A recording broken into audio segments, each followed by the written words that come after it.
ನಮಸ್ಕಾರ ಸ್ನೇಹಿತರೆ, ಗೃಹಲಕ್ಷ್ಮಿ ಯೋಜನೆಯ 21ನೇ ಕಂತಿಗಾಗಿ ಎಲ್ಲ ಮಹಿಳೆಯರು ಕೂಡ ಕಾಯ್ತಾ ಇದ್ದಾರೆ.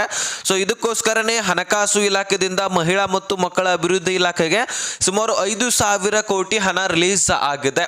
ಸೊ ಇಷ್ಟೊಂದು ಫಂಡ್ಗಳಲ್ಲಿ ನಿಮಗೆ 2 ಕಂತುಗಳನ್ನಾದರೂ ಕ್ಲಿಯರ್ ಮಾಡುವಂತಹ ಸಾಧ್ಯತೆ ಇದೆ.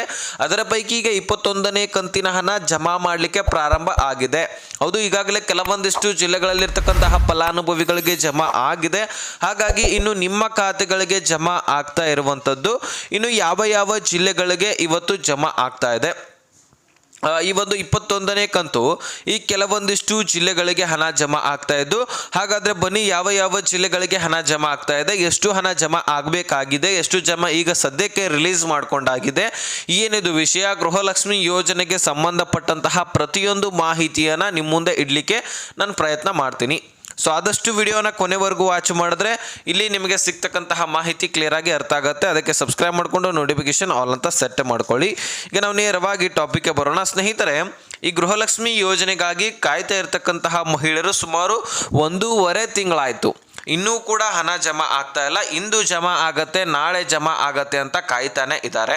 ಆದರೆ ಸರಿಯಾದ ಟೈಮ್ಗೆ ಹಣ ಜಮಾ ಆದರೆ ಸರಿಯಾಗಿ ಗೃಹಲಕ್ಷ್ಮಿಯರಿಗೆ ಇದು ಹಣ ಹೆಲ್ಪ್ ಆಗುತ್ತೆ. ಆದರೆ ಇಷ್ಟೊಂದು ಡಿಲೇ ಆಗಿ ಜಮಾ ಆಗ್ತಾ ಹೋದರೆ ಮಹಿಳೆಯರು ಇಂದು ಜಮಾ ಆಗುತ್ತೆ, ನಾಳೆ ಜಮಾ ಆಗುತ್ತೆ ಅಂತ ಕಾಯ್ತಾನೆ ಕುಂಡ್ರೋದಾಗತ್ತೆ. ಹಾಗಾದರೆ ಸರ್ಕಾರ ಇಷ್ಟೊಂದು ಡಿಲೇ ಮಾಡ್ತಾ ಇರುವಂಥದ್ದು ಕಾರಣ ಏನು? ಹಣವನ್ನು ಹೊಂದಾಣಿಕೆ ಮಾಡಲಿಕ್ಕೆ ಇಷ್ಟೊಂದು ಡಿಲೇ ಆಗ್ತಾ ಇದೆ ಅಂತೆ.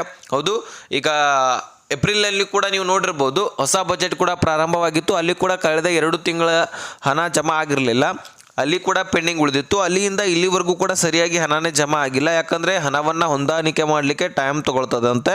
ಈಗ ಸುಮಾರು 51,000 ಕೋಟಿಯನ್ನು ಗೃಹಲಕ್ಷ್ಮಿ ಯೋಜನೆಗೆ ಅಷ್ಟೇ ಅಲ್ಲ, ಟೋಟಲಿ 5 ಗ್ಯಾರಂಟಿ ಯೋಜನೆಗಳಿಗಾಗಿ ಮೀಸಲಿಡಲಾಗಿದೆ. ಸುಮಾರು 51,000 ಕೋಟಿ ಹಣ ಅಂದರೆ ಅದರಲ್ಲಿ 20,000 ಅಂದರೆ ಈಗ ಸದ್ಯಕ್ಕೆ 5,000 ಕೋಟಿ ಹಣ ರಿಲೀಸ್ ಮಾಡಿಕೊಂಡ್ರೆ 2 ಕಂತುಗಳನ್ನು ಕ್ಲಿಯರ್ ಮಾಡ್ಬೋದು. ಈಗ 5,000 ಕೋಟಿ ಹಣ ರಿಲೀಸ್ ಮಾಡ್ಕೊಂಡಾಗಿದೆ. ಇದರ ಪೈಕಿ ಈಗ 21ನೇ ಕಂತಿನ ಹಣ 2,500 ಕೋಟಿ ಹಣ ರಿಲೀಸ್ ಆಗಿದೆ ಅಂತೆ. ಈಗ ಗ್ರಾಮ ಪಂಚಾಯಿತಿಗೆ ಮೊನ್ನೆ ಹೋಗಿದೆ ಅಂತ ಹೇಳಿದರು. ಅಲ್ಲಿಂದ ಈಗಾಗಲೇ ಮಹಿಳಾ ಮತ್ತು ಮಕ್ಕಳ ಅಭಿವೃದ್ಧಿ ಇಲಾಖೆಗೆ ಬಂದಿದೆ ಅಂತೆ. ಇನ್ನು ನಿಮ್ಮ ಖಾತೆಗಳಿಗೆ ಜಮಾ ಮಾಡುವಂತಹ ಕೆಲಸ ಪ್ರಕ್ರಿಯೆ ಪ್ರಾರಂಭವಾಗಿದೆ ಅಂತೆ. ಹಾಗಾಗಿ ಈಗ ಕೆಲವೊಂದಿಷ್ಟು ಬಳ್ಳಾರಿ ಆಗಿರಲಿ, ಗದಗ ಆಗಿರಲಿ, ಧಾರವಾಡ ಆಗಿರಲಿ, ಯಾದಗಿರಿ ಆಗಿರಲಿ, ಉತ್ತರ ಕನ್ನಡ ಜಿಲ್ಲೆ ಆಗಿರಲಿ, ಇಲ್ಲಿ ಕೆಲವೊಂದಿಷ್ಟು ಫಲಾನುಭವಿಗಳಿಗೆ ಹಣ ಜಮಾ ಮಾಡಲಾಗಿದೆ. ಅಲ್ಲಿರ್ತಕ್ಕಂತಹ ಎಲ್ಲ ಫಲಾನುಭವಿಗಳಿಗೆ ಈಗಾಗಲೇ ಎಲ್ಲರಿಗೂ ಕೂಡ ಜಮಾ ಆಗಿಲ್ಲ. ಅಲ್ಲಿ ಒಂದು ಸ್ವಲ್ಪ ಫಲಾನುಭವಿಗಳಿಗೆ ಜಮಾ ಮಾಡಿ ಟ್ರಯಲ್ ಮಾಡಿ ನೋಡಲಾಗ್ತದೆ. ಅಲ್ಲಿ ಯಾವುದೇ ರೀತಿಯಾದಂತಹ ತಾಂತ್ರಿಕ ದೋಷ ಕಂಡು ಬಂದಿಲ್ಲ. ಹಾಗಾಗಿ ಇನ್ನು ನಿಮ್ಮ ಖಾತೆಗಳಿಗೆ ಜಮಾ ಮಾಡ್ತಾ ಇರುವಂಥದ್ದು. ಸ್ವತಃ ಲಕ್ಷ್ಮೀ ಹೆಬ್ಬಾಳ್ಕರ್ ಅವರೇ ಅಪ್ಡೇಟನ್ನು ಕೊಟ್ಟಿದ್ದಾರೆ. ಎಷ್ಟೊಂದು ಡಿಲೇ ಆಗಿದೆ. ಲಕ್ಷ್ಮೀ ಹೆಬ್ಬಾಳ್ಕರ್ ಅವರು ಹೇಳಿರುವಂತಹ ಮಾಹಿತಿಯ ಪ್ರಕಾರ ಇಲ್ಲಿ ಯಾವುದೇ ರೀತಿಯಾದಂತಹ ತಾಂತ್ರಿಕ ದೋಷ ಆಗಿಲ್ಲ.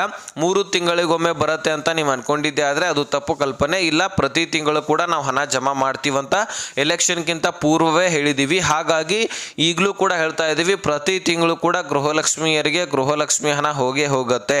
ಸೊ ನಾವು ಹಣವನ್ನು ಹೊಂದಾಣಿಕೆ ಮಾಡಿ ಅಡ್ಜಸ್ಟ್ ಮಾಡಿ ಹಣವನ್ನು ಹಾಕುವಂತಹ ಪ್ರಕ್ರಿಯೆ ಮಾಡ್ತೀವಿ.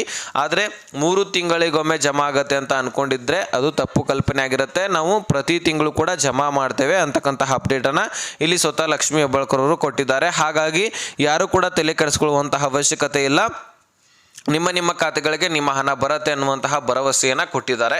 ಹಾಗಾದರೆ ಯಾವ ಜಿಲ್ಲೆಗಳಿಗೆ ಹಣ ಬರ್ತಾ ಇದೆ ಎಂದು ಅಂತ ನೋಡೋದಾದರೆ ಇಲ್ಲಿ ನೋಡಿ, ಈಗ ಸದ್ಯಕ್ಕೆ ಬೆಂಗಳೂರು ನಗರ, ಬೆಂಗಳೂರು ಗ್ರಾಮಾಂತರ ಇವೆರಡು ಜಿಲ್ಲೆಗಳಿಗೆ ಹಣ ಬರ್ತಾ ಇದ್ದು, ಅದೇ ರೀತಿಯಾಗಿ ಬೆಳಗಾವಿ ಜಿಲ್ಲೆ ಆಗಿರಲಿ, ಕಲಬುರಗಿ ಜಿಲ್ಲೆ ಆಗಿರಲಿ, ಶಿವಮೊಗ್ಗ ಆಗಿರಲಿ, ಮತ್ತು ಚಿಕ್ಕಮಗಳೂರು, ಅದೇ ಚಿಕ್ಕಬಳ್ಳಾಪುರ, ಈ ಕೆಲವೊಂದಿಷ್ಟು ಜಿಲ್ಲೆಗಳಲ್ಲಿರ್ತಕ್ಕಂತಹ ಫಲಾನುಭವಿಗಳಿಗೆ ಇಂದು ಹಣ ಜಮಾ ಆಗಲಿದೆ ಅಂತಕ್ಕಂತಹ ಅಧಿಕೃತ ಒಂದು ಮಾಹಿತಿ ಬಂದಿರತಕ್ಕಂಥದ್ದು. ಸೊ ಅದನ್ನು ನಾವು ನಿಮ್ಮ ಮುಂದೆ ಇಡ್ತಕ್ಕಂತಹ ಪ್ರಯತ್ನವನ್ನು ಮಾಡಿದ್ದೀವಿ. ಸೊ ಇದ್ರ ಬಗ್ಗೆ ಚರ್ಚೆ ಕೂಡ ಮಾಡಿದ್ದೀವಿ. ಇದ್ರ ಬಗ್ಗೆ ತಿಳಿಸ್ಬೇಕಾಗಿತ್ತು, ತಿಳಿಸಿದ್ದೀನಿ. ಅರ್ಥ ಆಗಿದ್ರೆ ನೆಕ್ಸ್ಟ್ ಮಾಹಿತಿಯೊಂದಿಗೆ ಸಿಗೋಣ. ಲಿಸ್ಟನ್ ಬಾಯ್ ಬಿಡಿ ಫ್ರೆಂಡ್ಸ್.